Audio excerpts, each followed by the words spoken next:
All right, now that you've learned all about volumes and bind mounts and why we need to worry about persistent data, let's do something that's a real-world scenario, which is database upgrades.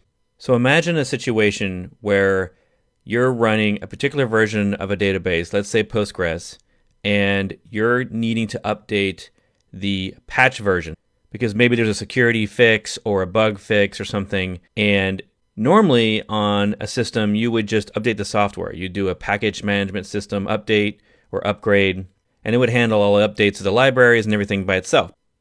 But how do we do that in a container? Because if we're trying to follow the best practice of not updating applications in containers, but rather replacing the container with a new version, how do we do that with a database?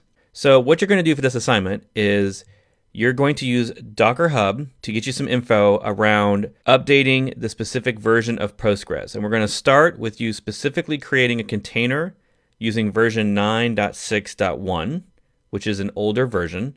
And you're going to need to create a named volume. So you're going to have to lean on Docker Hub's documentation for this using the official Postgres repository.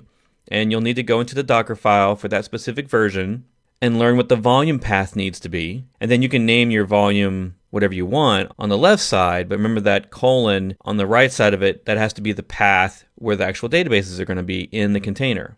And so once you've got all that figured out and you started your container, you should start checking the logs to see when it's finished creating the databases and all the startup stuff. Because the first time you start a database container, typically it does a bunch of stuff in the background, like creating the admin user and a default database and so on. So there'll be a point where the logs will stop and then it'll just be running. So if you've done it correctly, you'll be able to do a Docker volume ls and see the volume listed there with the name that you gave it. And you should be able to stop that container.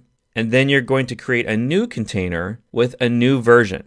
So it's going to be a very similar command to the first one, only you specify a different version. You'll also make sure you want to specify the same name volume because it needs to be using the data that you used in the first one. And of course, make sure that you have the first one stopped because both of these can't access the same data at the same time. And once you've started it, then go ahead and check the logs again for that new container.